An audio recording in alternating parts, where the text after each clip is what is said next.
Assalamualaikum warahmatullahi wabarakatuh. Dikisahkan pada suatu hari ada seseorang yang hendak melecehkan Abu Nawas dengan satu pertanyaan sebagai berikut. Kapan Anda meninggal dunia? Tanya kepada Abu Nawas. Kenapa kamu tanya seperti itu? Kata Abu Nawas. Oh, tidak ada apa-apa. Saya hanya mau titip surat kepada Anda buat mendiang ayah saya, jawab orang tersebut. Aduh, sayang sekali. Kebetulan aku tidak tahu jalan menuju ke neraka jahanam. Jadi sebaiknya kamu titipkan saja kepada orang lain yang mengarah ke sana, kata Abu Nawas. Setelah mendengar jawaban Abu Nawas tersebut, orang itu merasa sangat malu sendiri dan kemudian pergi meninggalkan Abu Nawas dengan penuh rasa kekesalan.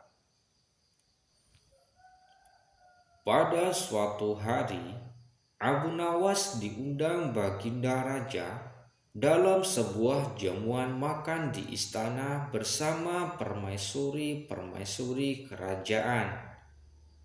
Namun tidak asik rasanya kalau hanya mengundang Abu Nawas makan saja. Baginda Raja pun berencana menguji kecerdasan Abu Nawas untuk menghiburnya. Maka Baginda Raja sudah mempersiapkan 5 butir telur rebus di atas meja makannya tersebut. Ketika hendak memulai makan bersama Abu Nawas, tiba-tiba Baginda berkata, "Hai Abu Nawas, bahwa di depanmu ada 5 butir telur. Aku ingin agar kamu yang membagi 5 telur tersebut secara adil dan tanpa harus memecahkan untuk kita bertiga," kata Baginda Raja. Kemudian tanpa ada rasa ragu-ragu, dengan seketika Abu Nawas langsung mengambil 5 butir telur tersebut dan berkata, "Wahai yang mulia, ini sebutir untuk Baginda Raja, sebab Baginda sudah mempunyai 2 butir telur. Saya juga sebutir, sedangkan yang 3 butir ini untuk permaisuri Baginda Raja, sebab dia tidak punya sebutir pun di bawahnya," kata Abu Nawas. Sejenak kemudian Baginda Raja pun mulai terdiam. Begitu menyadari maksud dari perkataan Abu Nawas, secara spontan Baginda Raja tertawa terpingkal-pingkal. Bahwa jawaban Abu Nawas tersebut sangat mengena di hati Baginda Raja, dan tetapi membuat kesal sang permaisuri. Setelah lelah tertawa, akhirnya mereka melanjutkan untuk makan bersama. Pada suatu hari yang begitu sangat cerah, salah seorang pemuda biasa di kampung Abu Nawas mendadak menjadi seorang kaya raya karena mendapatkan sebuah warisan.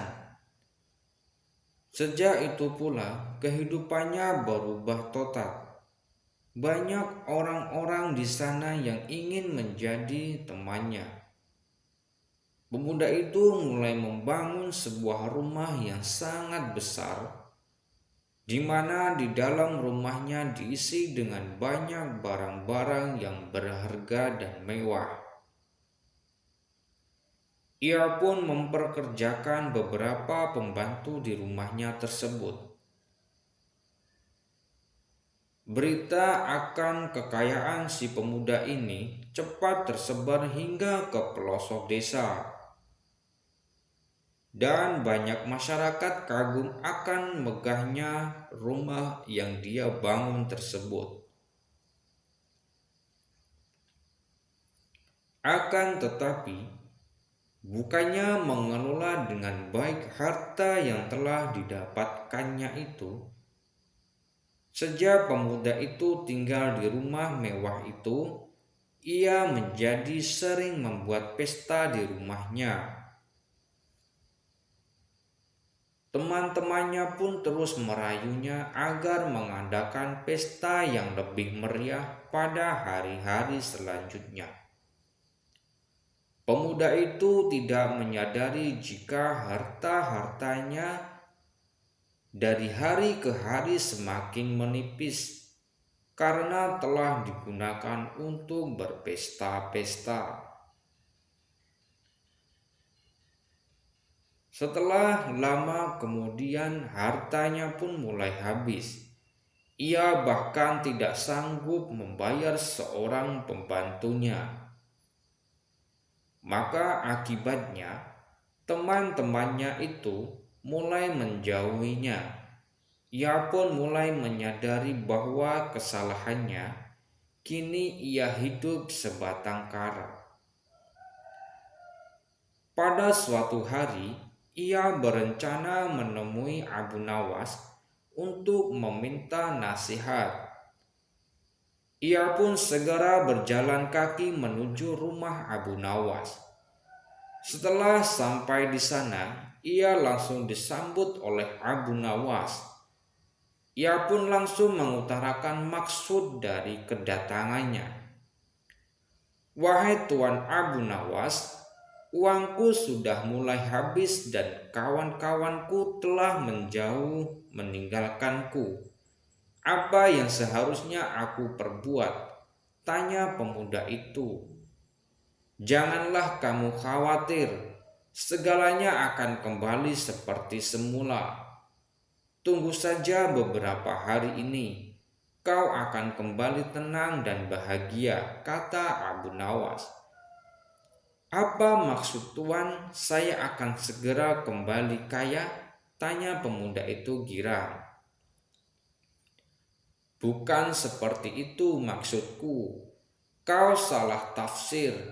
Maksudku adalah dalam waktu yang tidak terlalu lama, kau akan terbiasa menjadi orang yang miskin dan tidak mempunyai teman." Jelas jawaban Abu Nawas. Kemudian pemuda itu hanya bisa menunduk sedih setelah mendengar jawaban Abu Nawas. Kemudian Abu Nawas melanjutkan penjelasannya bahwa jika itu adalah akibat dari perbuatannya sendiri. Abu Nawas memberi pemuda tersebut nasihat-nasihat agar jika ia mendapatkan rezeki yang banyak, maka gunakanlah di jalan yang benar. Kelola dengan baik dan benar pula. Pada suatu hari, setelah berhasil menyembuhkan pangeran pewaris tahta, mulai saat itu pula Abu Nawas langsung terkenal menjadi tabib. Banyak orang-orang dari segala penjuru berkunjung ke rumahnya untuk berobat ataupun sekedar berkonsultasi ala Abu Nawas. Para tamu yang mendatangi rumah Abu Nawas bermacam ragam, sebagiannya juga terdiri gadis-gadis muda. Rupanya hal tersebut menimbulkan kecemburuan di hati istri Abu Nawas. Apalagi Abu Nawas sering memuji-muji para pasiennya itu, terutama para gadis-gadis muda. Pada suatu hari, Abu Nawas dimarahi oleh istrinya. Dulu sebelum menikah engkau mengatakan jika aku ini sebanding dengan dunia dan isinya. Akan tetapi, kemarin aku melihat engkau juga mengatakan itu kepada gadis muda yang menemuimu itu, kata istri Abu Nawas. Apa kamu sudah lupa jika dalam kehidupan ini ada dunia lama dan ada dunia baru? Jawab Abu Nawas. Setelah mendengar perkataan suaminya, istri Abu Nawas segera beranjak dengan wajah jengkel yang penuh kekesalan. Pada suatu hari, Abu Nawas sedang duduk seorang diri di sudut masjid. Ia tampak sangat sedih sekali. Tiba-tiba, seorang teman menghampirinya dan bertanya, "Kenapa engkau terlihat bersedih, wahai Abu Nawas?" tanya temannya tersebut. "Ibu mertuaku sangatlah bawel. Aku selalu bertengkar dengannya. Ia bersumpah tidak akan berbicara kepadaku selama 1 minggu," jawab Abu Nawas. "Bukankah itu kabar baik yang seharusnya kamu senang?" kata temannya itu. "Bagaimana aku bisa senang? Ini adalah hari terakhir dari seminggu itu," jawab Abu Nawas yang penuh kekesalan. Pada suatu hari, Abu Nawas sedang duduk bersantai menikmati secangkir teh di teras rumahnya. Tidak lama kemudian, lewatlah serombongan prajurit kerajaan dengan seorang komandannya.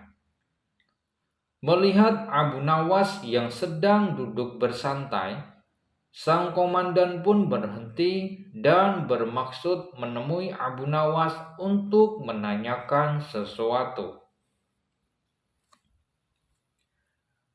Sang komandan bertanya, "Wahai Tuan, di mana aku bisa menemukan tempat untuk bersenang-senang?" Tanya komandan yang rupanya tidak mengetahui jika yang ditanya adalah Abu Nawas, orang yang cukup terkenal karena kecerdasannya dan kedekatannya dengan Baginda Raja. Dan ia adalah penasehat umum kerajaan pada masa itu. "Kalau tidak salah di sebelah sana," jawab Abu Nawas. "Di sebelah manakah tempat itu?" tanya salah seorang prajurit dengan nada tinggi dan tidak menghargai Abu Nawas. "Pergilah ke arah sana, lurus tanpa belok-belok. Maka kalian akan menjumpai tempat untuk bersenang-senang," jawab Abu Nawas. Rombongan tentara kerajaan itu akhirnya pergi tanpa terima kasih dan permisi untuk menuju tempat yang sudah ditunjukkan oleh Abu Nawas. Setelah beberapa saat kemudian, terkejutlah mereka semua karena tempat yang mereka temukan bukanlah tempat bersenang-senang, melainkan sebuah komplek kuburan yang sangat luas. Hal ini tentu saja membuat para tentara marah karena merasa telah dipermainkan oleh pemuda itu. Mereka pun berbondong-bondong kembali ke tempat Abu Nawas dan menemuinya. "Wahai Tuan, "Kenapa engkau berani sekali membohongi kami?" tanya sang komandan kepada Abu Nawas. "Siapakah engkau ini? Berani sekali membohongi kami?" tanya salah seorang prajurit itu. "Aku adalah abdi," jawab Abu Nawas. Sang komandan dan para prajurit tambah marah. Kemudian menyuruh prajuritnya, "Prajurit, tangkap dia," perintah sang komandan. "Engkau akan aku bawa ke panglima kami untuk diberi hukuman atas perbuatan bohong kamu," kata komandan. Abu Nawas pun ditangkap dan dihadapkan ke panglima mereka. "Wahai panglima, kami telah menangkap seorang pembohong yang berani membohongi pasukan kerajaan," kata sang komandan. Alangkah lancangnya si tuan ini karena sudah berani berbohong kepada pasukan kerajaan. Setelah mengetahui orang yang dihadapkan adalah Abu Nawas sang abdi, sang penasehat kerajaan, panglima pun bersikap biasa saja. Malah dia bahkan memerintahkan kepada prajurit untuk melepaskan borgol yang ada pada tangan Abu Nawas. Seketika, sang komandan dan para prajurit terkejut dan terheran-heran. Ada apa gerangan ini? Setelah semuanya itu terungkap, sang panglima pun mendekati Abu Nawas dan berkata, "Wahai tuan, maafkan perbuatan anak buahku di sini karena ketidaktahuan mereka terhadap engkau," kata sang panglima dengan berbicara sangat lembut. Mereka berdua memang sudah saling mengenal satu sama lain karena mereka seringkali bertemu ketika sang khalifah mengundangnya ke istana.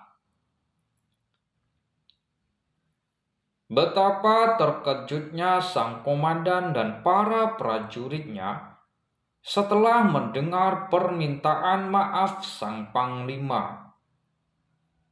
Perasaan bersalah, rasa sombong, dan congkak yang tadi menyelimuti mereka seketika berubah menjadi rasa takut.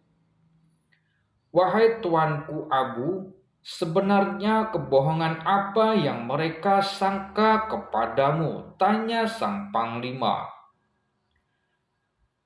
"Wahai sang panglima yang budiman, mereka memintaku untuk menunjukkan tempat di mana tempat itu untuk bersenang-senang.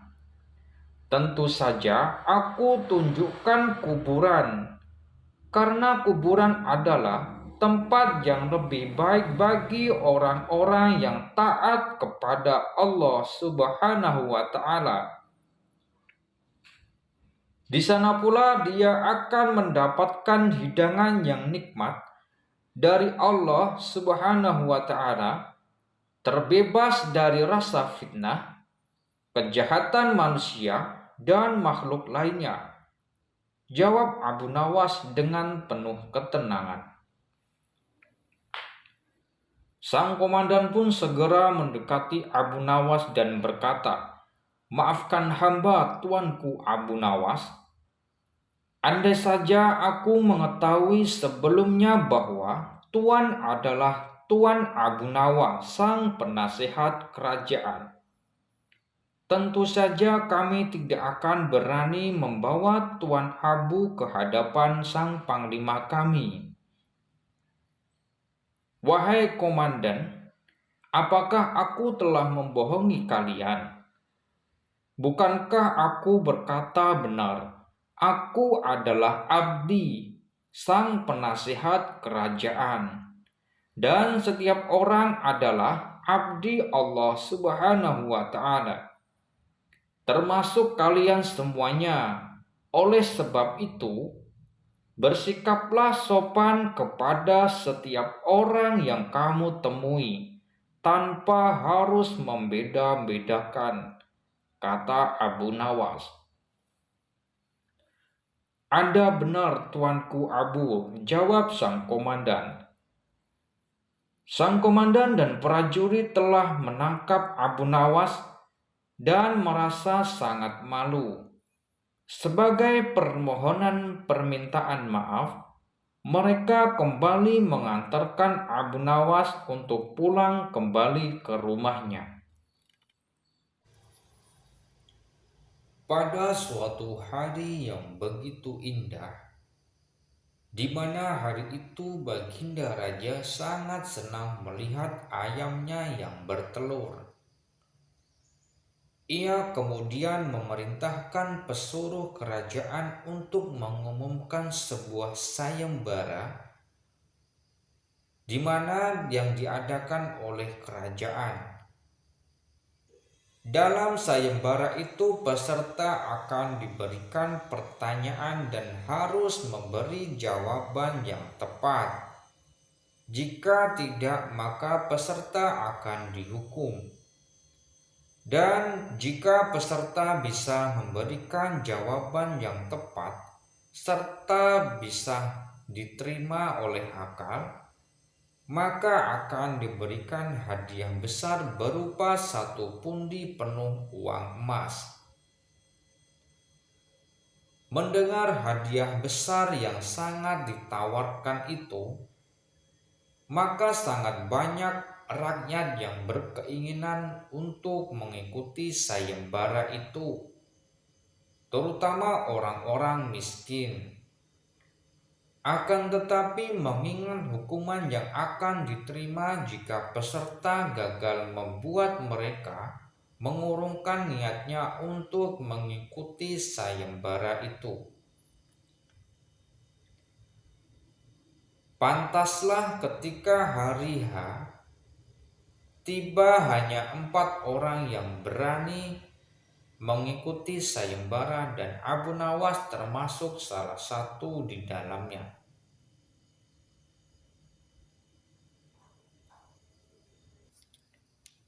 Di dalam sayembara itu memiliki 2 aturan. Yang pertama, peserta harus mampu menjawab pertanyaan Baginda Raja. Dan kedua, peserta juga harus mampu menjawab sanggahan dari Baginda Raja. Hari pelaksanaan sayembara pun dimulai. Peserta pertama maju. Baginda Raja kemudian bertanya, mana yang lebih dulu ada, ayam atau telur? Telur, jawab peserta yang pertama.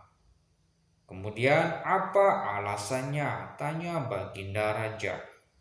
Ayam berasal dari telur, jadi tidak mungkin ayam duluan, jawab peserta yang pertama. Jika memang begitu, siapa yang mengerami telur itu? Sanggah Baginda Raja. Peserta pertama hanya terdiam dan tidak bisa memberikan jawaban yang memuaskan. Kemudian ia langsung dijebloskan ke dalam penjara. Selanjutnya, majulah peserta kedua dengan raut wajah yang mulai ketakutan. Baginda Raja kembali bertanya dengan pertanyaan yang sama. Peserta kedua segera memberikan jawaban. Baginda Raja yang mulia, sebenarnya ayam dan telur itu tercipta bersama-sama, kata peserta kedua. Berikan alasanmu, tanya Baginda Raja. Jika telur lebih dulu tidak mungkin, karena tidak ada yang mengerami. Jika ayam lebih dulu juga tidak mungkin, karena ayam berasal dari telur, jawab peserta kedua. Baginda Raja kemudian menyanggah, bukankah ayam betina bisa bertelur tanpa ayam jantan? Peserta kedua mulai terpojok dan kebingungan tidak bisa memberikan jawaban atas sanggahan Baginda Raja. Kemudian ia juga dijebloskan ke dalam penjara. Selanjutnya, naiklah peserta ketiga dan berkata, "Ampun Baginda Raja, sebenarnya ayam lebih dulu ada daripada telur." Kemudian ia menjelaskan alasannya. Yang pertama adalah ayam betina, karena ia bisa bertelur tanpa ayam jantan. Lalu ia mengerami dan menetaskan telurnya sehingga mengeluarkan ayam jantan. Kemudian setelah dewasa, ayam jantan itu mengawini induknya. Jelas peserta ketiga yang penuh meyakinkan. Kemudian Baginda memberi sanggahan, bagaimana jikalau induknya telah mati duluan sebelum ayam jantan sempat mengawini induknya? Wajah peserta ketiga sekejap berubah menjadi pucat dan ia langsung dibawa ke penjara. Kemudian tibalah giliran peserta yang keempat, dan dia tidak lain adalah Abu Nawas. Maka bersoraklah rakyat yang menonton karena sangat menyukainya. Mereka yakin jika Abu Nawas mampu memberikan jawaban yang tepat. Baginda Raja kembali bertanya seperti biasanya, dan dengan tenang Abu Nawas segera memberi jawabannya. Yang lebih dulu itu adalah telur. Setelah itu baru ayam, kata Abu Nawas dengan santai. Coba berikan alasanmu, tanya Baginda Raja. Abu Nawas pun kemudian menjawab, ayam bisa mengenal telur. Akan tetapi, sebaliknya, telur tidak bisa mengenal ayam. Baginda Raja kemudian merenung sejenak atas jawaban Abu Nawas. Ia ingin menyanggah Abu Nawas, akan tetapi tidak memiliki alasan lagi. Karena jawaban Abu Nawas cukup masuk akal. Abu Nawas pun kemudian kembali dengan membawa sepundi penuh emas sebagai hadiah baginya. Cukup sampai di sini dulu perjumpaan kita kali ini. Dan nantikan kisah-kisah terbaru selanjutnya. Wassalamualaikum warahmatullahi wabarakatuh.